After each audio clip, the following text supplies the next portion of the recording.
नमस्कार, सत श्री अकाल and आदाब सबको. Uh, Going live today to condemn the attack on the Chief Justice of India, Shri B.R. Gavai, that happened yesterday, and it's been more than a day that has passed since none other than a lawyer flung a shoe at him during a hearing. And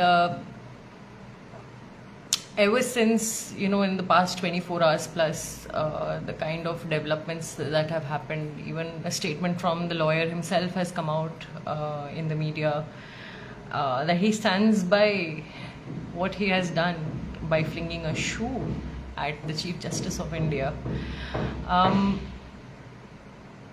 It's flabbergasting. It is absolutely unacceptable. But I want to talk about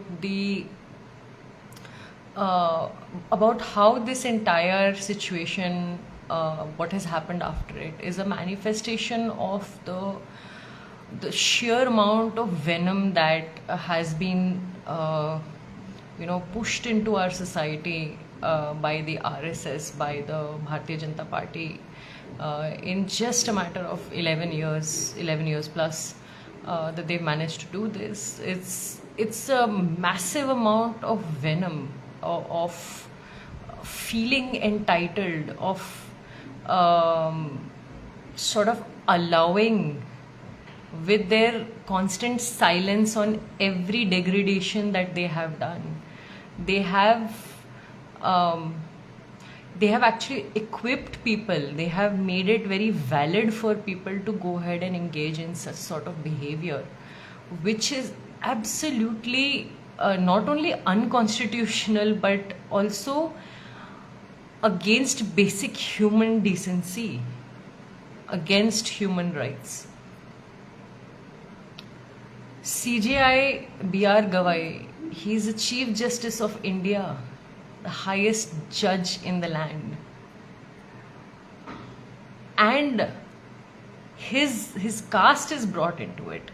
The very fact that the venom that I'm talking about, this sort of entitlement that it has given to people, that somebody of that stature, he's achieved it. He's not got it through inheritance. It's not his jagir. It did not come through an inheritance to him. He earned it, he worked for it, and he's now the CJI.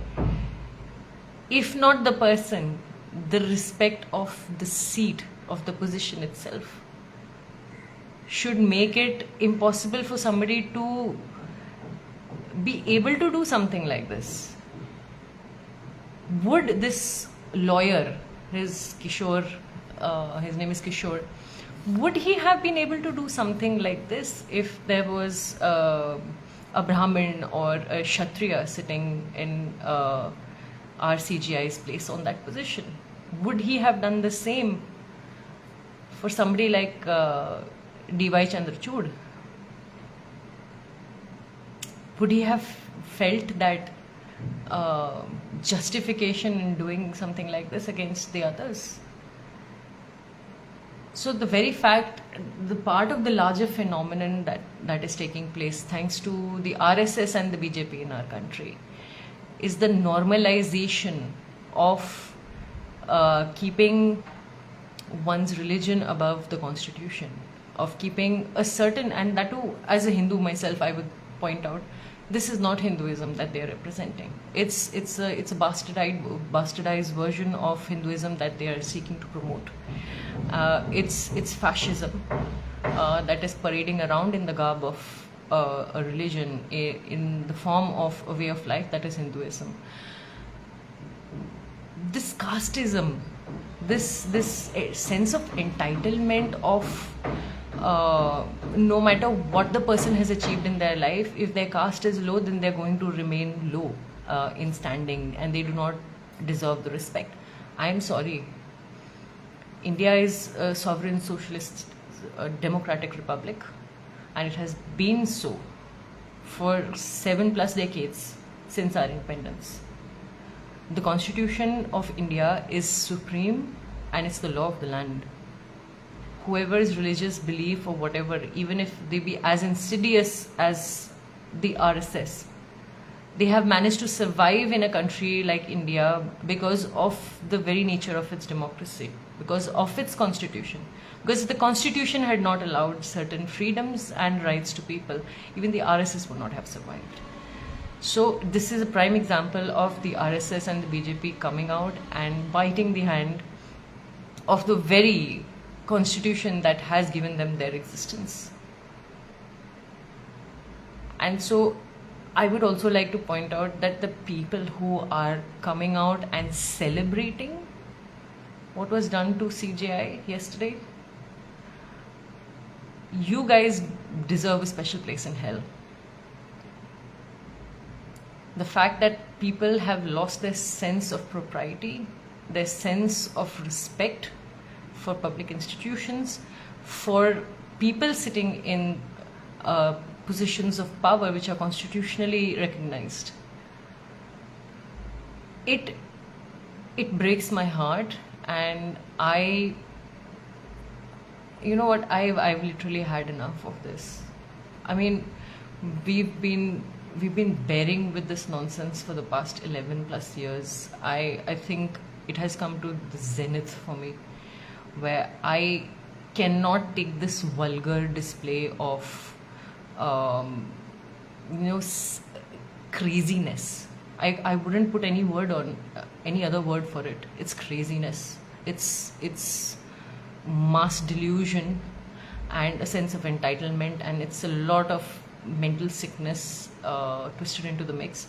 But this is something that is absolutely unacceptable, and I hope more people will come out and openly condemn what has been done to our Chief Justice of India. Whatever conduct he has in the court and everything, he's a learned judge. He's sitting on a constitutional position. No matter who it is, even we had a lot to say about D.Y. Chandrachud, but did you see anybody else disrespecting his position? People questioned him, yes, and that is valid and justified. But did you see anybody hurling a shoe at him? No, right? So how is this acceptable for CJI Gavai? Because of his caste? And lastly, I would like to conclude that the deafening silence from the BJP regime right now, after this particular attack, is absolute and complete silent support to what that lawyer has done.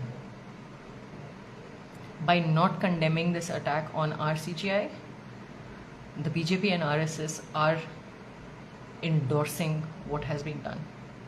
And it's an absolute shame. Not that they have any, but it speaks volumes of the kind of values and ethics that they carry. And with this, I will take your leave. But yeah, let's come out and stand for our Chief Justice of India. Let's stand against such kind of bigotry and hatred that gives rise to educated people behaving like absolute hooligans in a place like the court, hitting Chief Justice of India with a shoe. Thank you so much, and do let me know your views in the comments. Take care.